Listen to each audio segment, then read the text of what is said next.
Buenos días, alumnos. Vamos a avanzar en nuestro desarrollo con Eurípides, las troyanas. Y como Eurípides es uno de los autores clásicos, es decir, que volvemos al siglo V antes de Cristo, vamos a repasar un poquito cuáles eran los autores que veníamos trabajando, por qué nos proyectamos y cuáles son los planteos que da cada uno.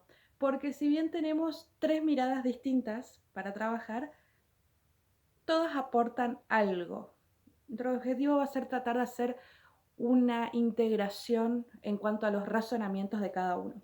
Recordemos que nosotros habíamos leído Macbeth y Antígona Vélez para ver cómo elementos de la cultura clásica, como puede ser el mito de Antígona o los planteos del destino, los planteos de la hibris, los planteos del exceso, se habían proyectado, que no habían quedado solamente en la cultura de Homero, de Hesíodo, del teatro, de la Grecia del siglo V, sino que habían existido más allá de ese tiempo y que habían servido para volver a ser inspiración en muchas épocas, tanto en Inglaterra en el siglo XVII como en Argentina en el siglo XX. Pero ahora, ya les digo, nosotros volvemos atrás. Dejamos la proyección y nos volvemos a situar. Nosotros tenemos tres autores trágicos importantes en Grecia. Esquilo, que ya lo vimos con 7 sobre Tebas. Sófocles, que lo vimos con Antígona. Vamos a ver Eurípides, que es el último de los trágicos que ha sobrevivido a nuestra época y que se sigue representando. Y después nos queda ver otro autor griego de esa época, que es cómico, que es Aristófanes. Pero en cuanto a los tres trágicos que nosotros tenemos, vamos a recordar un poquito algunas cuestiones de su planteo. En primer lugar, el primero que aparece es Esquilo, que aparece temporalmente porque él vive entre el 525 y el 456. La época de Esquilo es muy particular porque es un momento en el cual Atenas había ganado la guerra, había un gran esplendor económico, había un gran desarrollo, de hecho es cuando se empieza a invertir para generar estas fiestas, estas competencias del teatro. Recuerden ustedes que eso requiere de una inversión pública para que se desarrolle. Había un gran crecimiento económico, artístico en lo que era Atenas. Estaban comandados por Pericles, por lo tanto era una gran potencia esa ciudad, esa polis, ese sistema de gobierno. Se había creado la democracia, es decir que Esquilo ve un esplendor en Atenas, una ciudad a la que quiere y de la que se regocija de lo bella que es y de lo bella que está. Por eso no es azaroso que su planteo en las tragedias sea el siguiente.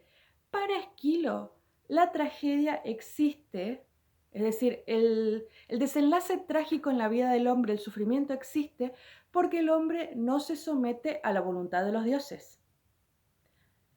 En un momento de esplendor, como el que está viviendo Esquilo, la consigna era, hay que aceptar este destino. El destino quiere que nosotros seamos grandes, el destino quiere que triunfemos, que seamos triunfadores, que venzamos. Entonces, cuando yo me opongo a ese destino, es que empiezan a pasar las cosas trágicas. La hibris está en desobedecer a los dioses, en no aceptar la voluntad. Eso es lo que dice constantemente Eteocles. La maldición de Eriñas de mi padre. Yo estoy destinado a que esto me pase. Esto es lo que va a suceder en mi vida. No lo puedo evitar. No, mis acciones nunca van a cambiar el destino que ya tienen los dioses para mí. Esquilo es uno de los, junto con lo que vamos a ver después Aristófanes, tiene el planteo más tradicional y conservador. Es decir, respetar las normas, venerar lo sagrado, no dudar de la voluntad de los dioses, someterse absolutamente a la idea de lo superior, de que el hombre no puede ir en contra, lo cual tiene razón, sí, es cierto, no podemos ir en contra de lo que está por encima de nosotros, pero que todo lo que sucede, sucede por voluntad de los dioses y por lo tanto no se puede oponer uno a ellos. No les puede faltar respeto como había hecho Labdaco de no hacerle los sacrificios a Dioniso. Eso es lo que va a desencadenar la tragedia, la maldición. oponerse a la voluntad sagrada. Si hay sufrimiento es porque los dioses quieren que haya sufrimiento. Y ese sufrimiento entonces nos tiene que servir para aprender. Aprender a conocer la naturaleza humana de ubicarse en el lugar que le corresponda, que es sufriendo la voluntad de los dioses. Este es el planteo de Esquilo. Esquilo, que es el primer autor que nosotros tenemos en el temporalmente en cuanto a los trágicos. Pero después viene Sófocles, que se considera de los tres autores el más completo o el pensamiento más avanzado, más profundo. Y ya vamos a ver por qué. Justamente porque se encuentra temporalmente en el medio de estos autores. Entonces podemos decir que no es tan conservador como Esquilo, no es tan revisionista como Eurípides, sino que tiene un planteo que es el que supera, vamos a decir, el que cierra los aspectos un poco incompletos o confusos de ambos autores. Ya les voy a explicar por qué. Sófocles vive entre el 497 y el 405 a.C. Es decir, él muere 50 años después de Esquilo. Ya ve otra sociedad de Atenas. Había participado en la guerra, pertenecía a una familia noble y había ganado 18 veces las fiestas dionisíacas. Un gran dramaturgo. Escribió más de 100 obras, solo se conservan 7. Vamos a repasar algunas cuestiones. Y lo que tiene Sófocles, al haber estado tanto más tiempo que Esquilo en lo que es las fiestas dionisíacas, empieza a innovar el teatro. En primer lugar, genera los personajes femeninos que nosotros vimos, Antígona, Ismene, Eurídice. Va a desarrollar profundidad en otros tipos de personajes que no lo hacía Esquilo. En Esquilo la mujer estaba sometida a la voluntad de Eteocles, era muy discriminada por él. Parte de un pensamiento conservador de Esquilo. Sófocles va más allá con el desarrollo de personajes femeninos, pero también con el desarrollo del teatro. Fíjense que para Aristóteles, que viene un siglo después de estos tres, él es del siglo IV, los autores son del siglo V, Aristóteles es posterior. Para Aristóteles, la tragedia más perfecta es Edipo Rey en cuanto a su estructura, justamente porque es la obra en la que cierra la peripecia, la anagnórisis, suceden al mismo tiempo, hay un caudal de información que se cruza en el momento justo, que uno va advirtiendo, pero se desarrolla de la forma más dramática en escena.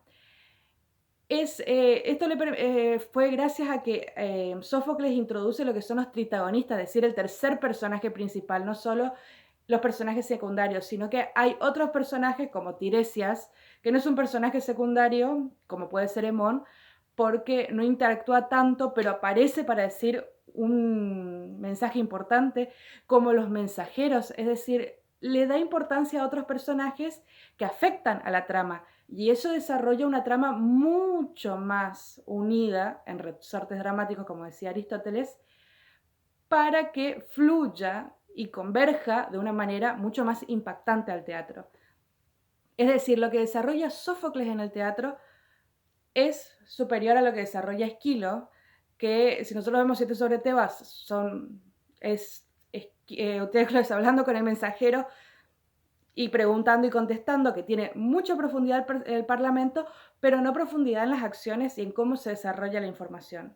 Hasta el final, que nos enteramos de Polinices. Sófocles sí, Sófocles perfeccionó el teatro. Sófocles fue además el que perfecciona la idea de personajes femeninos, que va a ser muy importante en las tragedias de Eurípides.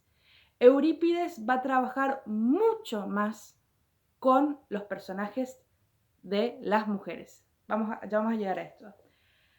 ¿Cuál es el planteo superador de Sófocles? ¿Qué es lo que él aporta que es tan notable? Porque si bien se mantiene todavía la idea del destino, Sófocles va a decir, la diferencia no está en un destino que no podemos cambiar, sino en este hecho de que el hombre debe mantenerse moralmente recto hasta el último día de sus vidas. Es decir, la muerte es inevitable. Eso es evidente. La forma de la muerte, vamos a decirlo, lo determinan los dioses. Va a suceder y va a suceder como los dioses quieran. Pero eso no evita que no obremos moralmente bien ante el destino que no se pueda cambiar. Porque ahí está el planteo que tambalea un poco la cuestión, pone en duda el planteo de Esquilo. Porque si hablamos del destino absoluto como tal, entonces no podemos responsabilizar ni a Eteocles ni a Polinices, que eso es lo que habíamos planteado. Entonces, ¿qué incidencia tiene el destino de esa manera en la moral de los ciudadanos? Y eso es lo que va a responder Sófocles. No tiene nada que ver con que las cosas pasen al hecho de que yo genere una mala acción. El hombre debe mantenerse, por eso debe mantenerse recto. Por eso habla del concepto del héroe y de la heroína. Sigue luchando, sigue manteniéndose, sigue esforzándose, sigue ganando honra, sigue ganando honor. Eso no tiene por qué cambiar. Y finalmente tenemos a Eurípides. Eurípides vivió entre el 484 y el 406 a.C. aproximadamente. Vivió muchísimo tiempo, prácticamente 80 años, lo cual era mucho para la época. Recuerden ustedes que el Quijote tenía 50 años en el siglo XVII y estaba muy avejentado, era una persona muy débil ya. Nació en el Ática, es decir, no era de Atenas, pero emigró a Atenas por las guerras médicas, y el hecho de que él viva más tiempo que Esquilo, muere prácticamente al mismo tiempo que Sófocles, pero ambos viven mucho más tiempo que Esquilo, ve elementos que Esquilo no había vivido en su época, porque mientras Esquilo ve la victoria de Atenas en las guerras médicas, Eurípides ve después la derrota de Atenas en la guerra del Peloponeso. Es decir, Esquilo vive un momento de esplendor económico, que también lo vive Eurípides en su juventud, pero Eurípides después ve la decadencia de Atenas.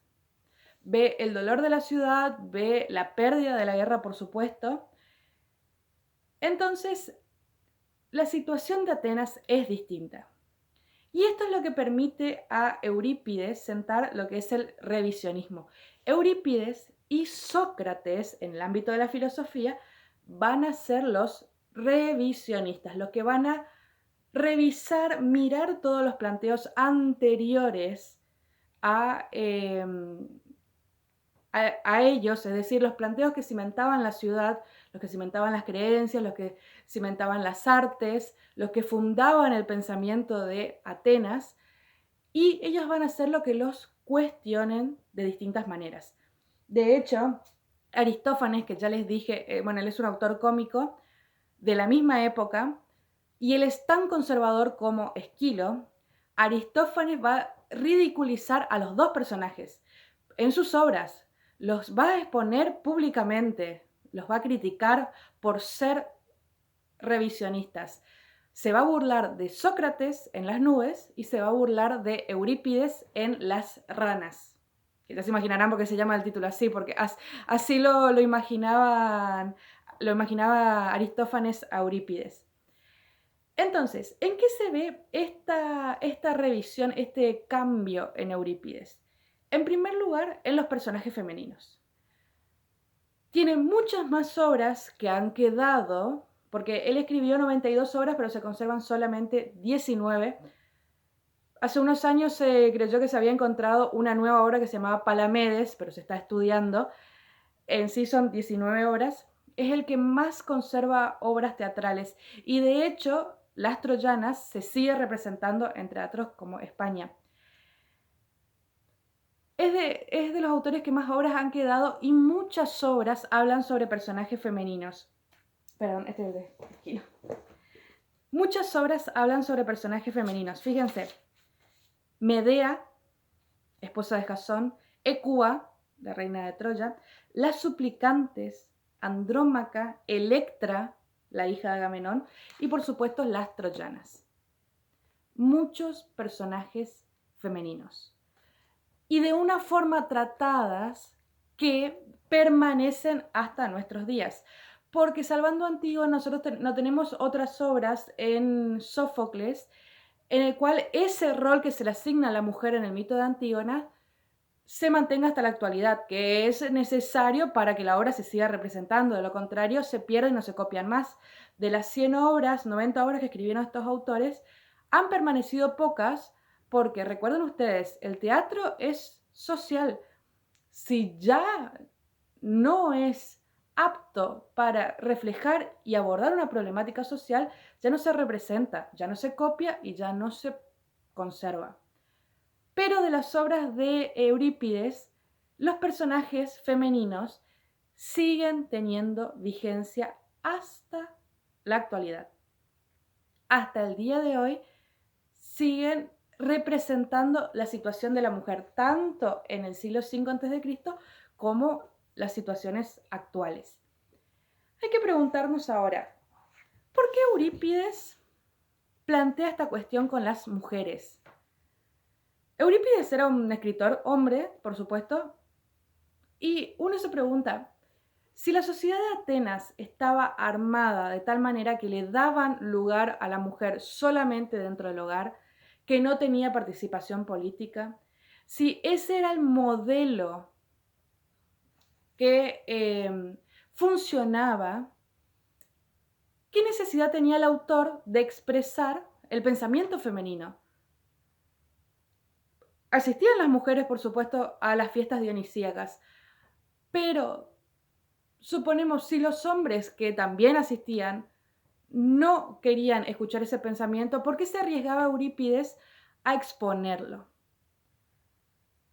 Ahí viene la cuestión justamente, porque en realidad Eurípides no tenía por qué hacerlo, pero si lo hace es porque siente la necesidad social de decir lo que está pasando con la situación de la mujer.